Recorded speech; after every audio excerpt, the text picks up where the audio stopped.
Alors, dans cette capsule, nous allons étudier un phénomène extrêmement intéressant en physique qui s'appelle l'effet Doppler. L'effet Doppler est un phénomène que vous connaissez sans nécessairement avoir réfléchi là, à toute la physique qu'il pourrait y avoir là, derrière le phénomène. Donc, prenons par exemple, vous êtes en train d'écouter une course automobile, on entend des voitures qui s'en viennent et qui repartent, et on entend un son qui peut ressembler à celui-ci, là. Il y a comme dans le son un changement dans la fréquence du son, dépendamment si l'objet est en train de s'approcher de nous ou de s'éloigner. Si vous aimez moins la course, vous aimez mieux les films français, on a souvent dans les films français des ambulances qui vont se déplacer et on entend, par exemple, ping-pong, ping-pong, ping-pong, ping-pong, ping-pong, ping-pong. Donc, quand l'ambulance va s'éloigner, la fréquence va diminuer. Donc, on va avoir un son qui va être plus grave, alors que quand elle s'approchait, la fréquence va être plus élevée. On va maintenant regarder ce qui se passe d'un point de vue physique lorsque l'ambulance va émettre son son et qu'elle va avancer en direction d'un personnage qui va être situé à l'avant. Et on va regarder le son par rapport au personnage qui est situé à l'arrière. Donc vous allez regarder l'ambulance et les ondes émises et vous allez voir qu'à l'avant de l'ambulance, les lignes du son vont être plus collées les unes sur les autres. C'est comme si la longueur d'onde avait diminué. Alors qu'à l'arrière, vous allez avoir des lignes qui vont être plus éloignées. La longueur d'onde va augmenter. Donc si la longueur d'onde diminue, ben, automatiquement la fréquence va augmenter à l'avant et la fréquence va diminuer à l'arrière. Donc on fait partir de l'ambulance. Donc on voit que les lignes qui sont émises sont très serrées à l'avant et sont beaucoup moins serrées à l'arrière. Donc ça fait en sorte d'avoir deux fréquences. Donc on voit que la personne qui est située à droite va capter une fréquence beaucoup plus élevée, alors que la personne à gauche va capter une fréquence plus petite, un son plus grave. Regardons maintenant mathématiquement et physiquement comment va varier cette fréquence du son, c'est-à-dire la fréquence perçue par l'observateur quand la source va être en mouvement. On va commencer par se dessiner une source que j'ai mis en rouge ici, qui va émettre une onde, et cette source-là va se déplacer. Donc, on va suivre dans un même intervalle de temps. Ici, on va choisir une période de temps. On va regarder dans une période de temps, finalement, où est rendue la source, où est rendu le son, le premier son qui va avoir été émis, c'est-à-dire lorsque ce son-là va avoir franchi une longueur d'onde, tout simplement, et on va essayer de trouver c'est quoi la fréquence qui serait perçue par l'observateur à ce moment-là. Donc, si on prend la source, elle émet un son initialement, on va laisser passer une période, et là, on va réémettre un autre son ici. Donc, ça veut dire que si ma source avait été au repos, l'onde initiale qui a été émise aurait franchi une longueur d'onde. Donc, c'est ce qu'on va représenter ici. On va dire que la longueur d'onde, ben, elle serait égale à quoi? Elle serait égale à la vitesse du son. Donc, le V ici va représenter la vitesse du son fois une période. C'est tout simplement un déplacement égale une vitesse fois un temps. Donc, à la vitesse du son, pendant une période, on a une longueur d'onde qui a été faite. Par contre, ça, c'est vraiment la longueur d'onde si la source avait été au repos. Mais là, la source, elle s'est avancée. Donc, la source s'est déplacée d'une certaine distance d, et cette distance d-là va être égale à la vitesse de la source multipliée par le même temps. Ça s'est fait dans le même temps, c'est-à-dire une période. Et finalement, elle a réémis une nouvelle onde, un nouveau maximum si on veut. On recommence un nouveau cycle. Donc, finalement, la longueur d'onde, vraiment du signal qui est émis pendant que la source se déplace, ben, ça va être la distance entre ça ici, c'est-à-dire entre le nouveau sommet qui est créé et l'ancien. Ça se trouve à ce que je vais appeler la longueur d'onde prime ou la longueur d'onde qui va être, j'allais dire perçue, mais en réalité, c'est la longueur d'onde quand la source se déplace. Parce que la longueur d'onde quand la source se déplace va changer. Ce ne sera pas la même que si elle était au repos. Puisque la vitesse égale la longueur d'onde fois la fréquence, donc vitesse ici, c'est vitesse du son, égale la longueur d'onde fois la fréquence. La fréquence de la source est égale à la vitesse du son sur la longueur d'onde. Mais on va aller chercher l'expression pour notre longueur d'onde quand la source se déplace. Et si on regarde notre schéma, c'est assez facile à aller trouver. La longueur d'onde prime, elle est égale à quoi? Elle est égale à la longueur d'onde au complet que j'avais au départ, moins finalement la partie d là, du déplacement de ma source, c'est-à-dire vitesse du son fois la période. Donc lambda prime va être égal à lambda moins la vitesse de la source fois la période. Si on continue encore, On peut remplacer finalement la longueur d'onde initiale par vitesse du son fois le temps. C'est ce que ça vaut. La longueur d'onde, quand la source se déplace, va finalement, une fois qu'on a mis la période en évidence, va être égale à la vitesse du son moins la vitesse de la source fois la période.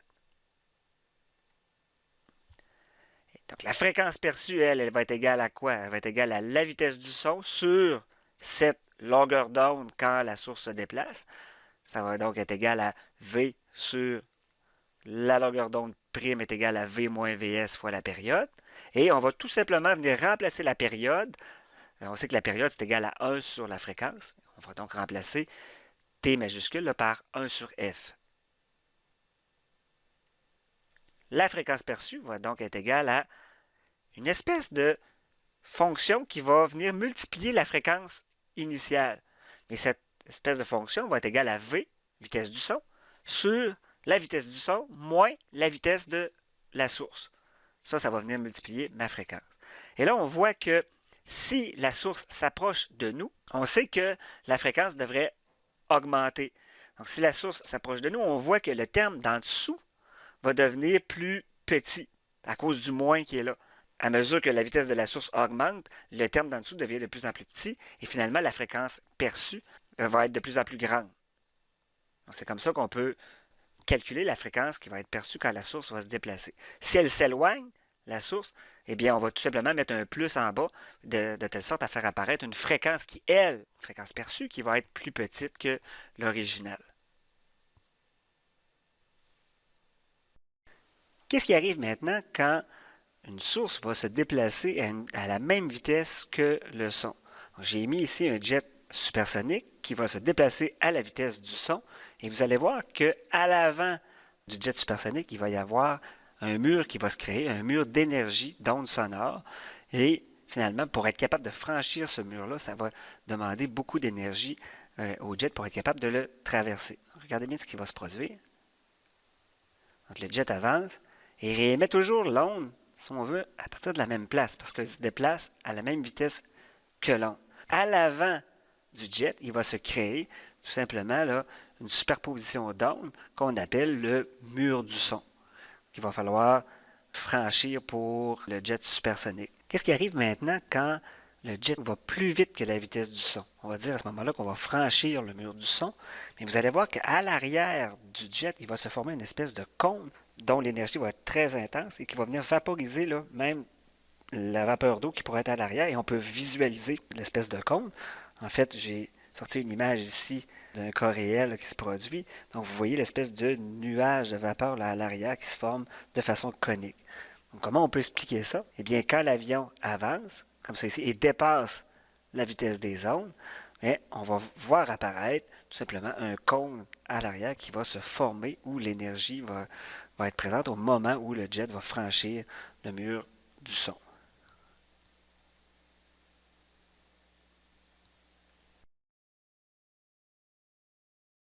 Regardons maintenant ce qui se produit quand la source est au repos et que c'est l'observateur qui va se déplacer soit en direction de la source ou bien qui va s'en éloigner. Donc, on va faire émettre un son par la source et regardez bien l'observateur quand il va se déplacer en direction du son. On va regarder la fréquence. Touc, touc, touc, touc, touc, touc, touc, touc. Et quand il va s'en éloigner, regardez ce qui se produit. Touc, touc, touc, touc, touc. Donc, il court après les ondes, la fréquence va diminuer.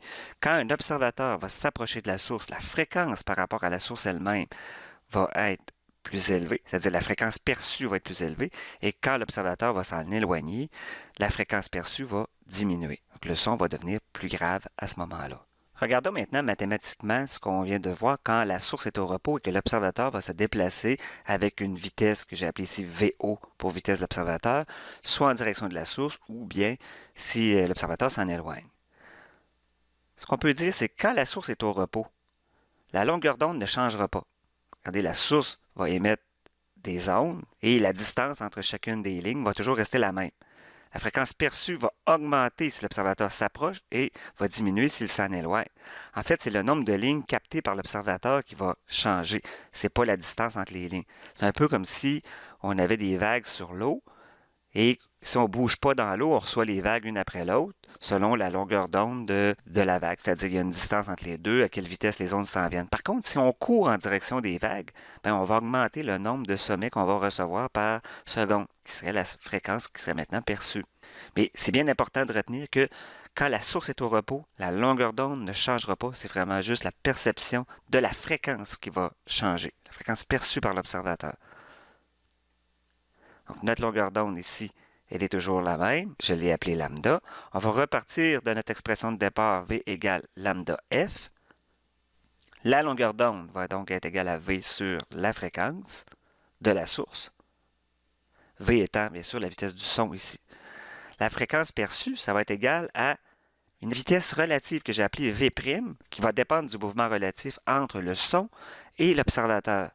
En fait, la vitesse relative, V' va être égale à la vitesse du son plus la vitesse de l'observateur. Quand on court en direction des ondes, c'est comme si finalement que notre vitesse, un par rapport à l'autre, était de la vitesse du son plus la vitesse de l'observateur.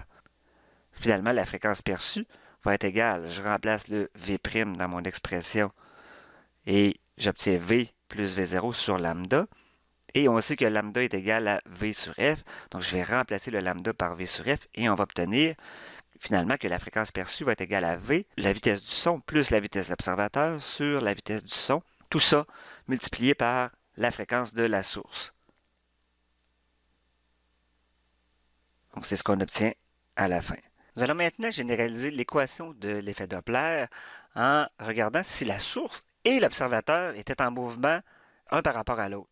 Donc, on va juste combiner les équations qu'on a vues jusqu'à maintenant et on va obtenir l'expression suivante. La fréquence perçue par un observateur va être égale à la vitesse du son plus ou moins la vitesse de l'observateur divisé par la vitesse du son plus ou moins la vitesse de la source multiplié par la fréquence. Et là, ce qu'il va falloir déterminer, c'est si on doit prendre la valeur positive en haut ou négative et en bas aussi. La section d'en haut, ça va être la section réservée à l'observateur. On va regarder finalement si l'observateur s'approche ou s'éloigne de la source. Donc, qu'est-ce qu'il faut faire là-dedans? C'est quand on veut déterminer le signe du numérateur, si on s'approche de notre source, on fait tout simplement fixer la source. Donc, on s'organise pour que la source ne bouge plus et on regarde si l'observateur s'en approche ou s'en éloigne. Et s'il s'en approche, la fréquence devrait augmenter. Donc, si la fréquence devrait augmenter, on va s'organiser pour que le terme soit le plus gros possible parce qu'il est au numérateur. Donc, on va choisir la valeur positive. Alors que si l'observateur s'éloigne de la source, donc quand on dit s'éloigner de la source, encore une fois, là, on fixe la source, on fait comme si elle ne bougeait pas, puis on regarde si l'observateur s'en approche ou s'en éloigne. Et après ça, s'il s'en éloigne, bien, ça va être la valeur négative parce que la fréquence va diminuer si l'observateur s'éloigne de la source. Le terme d'en dessous va être réservé à la source. On va faire exactement la même chose. Donc ici, c'est pour la source. On va fixer l'observateur, puis on va regarder si la source s'en approche ou s'en éloigne. Mais là, il faut faire vraiment attention. Comme on est au dénominateur, eh bien, si la source s'approche de l'observateur, il faut que la fréquence perçue augmente. Mais comme c'est au dénominateur, pour que la fréquence perçue augmente, il va falloir que le terme au dénominateur soit le plus petit possible. Donc à ce moment-là, on va choisir un moins. Donc dans l'exemple qu'on a ici, on a l'ambulance qui s'approcherait d'une auto.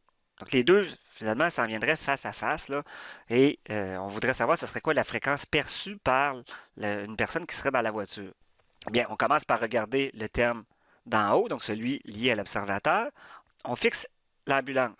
Est-ce que la voiture s'approche de l'ambulance? Si je fixe l'ambulance, oui. Donc, je veux avoir la fréquence qui va augmenter. Je vais choisir le plus en haut. Ensuite, je regarde en bas. Est-ce que la source s'approche de l'observateur si je fixe l'observateur? Oui. Donc, je veux augmenter encore une fois la fréquence. Je vais donc choisir le moins au dénominateur. Maintenant, on va prendre la même situation, mais l'ambulance qui s'en va dans la même direction que la voiture. Donc, l'auto s'en va et l'ambulance la suit là, derrière. Quelle fréquence l'observateur va-t-il percevoir? Eh bien, on fait la même chose. On commence par regarder le terme d'en haut, c'est celui lié à l'observateur. On fixe l'ambulance. Est-ce que l'auto s'approche ou s'éloigne de l'ambulance, si je fixe l'ambulance, bien, l'auto va s'en éloigner. La fréquence perçue devrait diminuer à cause de ça. Donc, je vais choisir finalement le moins sur le numérateur. Donc, en haut, là, je vais venir choisir le moins. Ça va être V moins vitesse de l'observateur divisé par la vitesse du son, plus ou moins la vitesse de la source. Là, la source, on va fixer l'observateur. Est-ce que l'ambulance s'approche ou s'éloigne de l'auto quand je la fixe? Bien, l'ambulance va s'en approcher. Donc, si elle s'en approche, on veut encore une fois que la fréquence augmente. Si la fréquence augmente, il faut que mon dénominateur soit le plus petit possible. Donc, je vais choisir un moins dans l'expression pour le dénominateur. Regardons un autre cas. Si la voiture suit l'ambulance, donc à ce moment-là, on fait la même chose. Je vais commencer par regarder le terme pour l'observateur. Je fixe la source. Est-ce que si je fixe la source, l'auto s'approche ou s'éloigne de l'ambulance? On voit que l'auto va s'en approcher. Ça va faire augmenter la fréquence. Donc, si on fait augmenter la fréquence, je choisis le plus en haut. Ensuite, je fixe l'auto. L'ambulance va s'en éloigner. Si je fixe l'auto, on se rend compte finalement que si l'ambulance s'en éloignait, la fréquence diminuerait. Pour que la fréquence diminue, il faut que le dénominateur soit le plus gros possible. Donc, je vais choisir le plus. C'est pas difficile, il faut juste comprendre le concept. Donc, vous réécouterez les exemples que je viens de faire pour bien posséder comment on doit choisir finalement le signe là, dans l'expression. Une fois qu'on a bien déterminé comment ça fonctionne, ça devient relativement facile de plugger les valeurs dans les équations. Mais c'est important de choisir le bon signe pour la situation qu'on a. Regardons maintenant un dernier cas. Si la voiture et l'ambulance s'en vont dans des directions opposées, si je fixe l'ambulance, on se rend compte que l'auto va s'en éloigner, donc la fréquence va baisser. Donc je choisirai en haut le moins. Et si je fixe la voiture, l'ambulance s'en éloigne, donc je veux que la fréquence diminue encore une fois. Pour que la fréquence diminue, il faut que je choisisse le plus en bas pour avoir la fréquence la plus petite possible.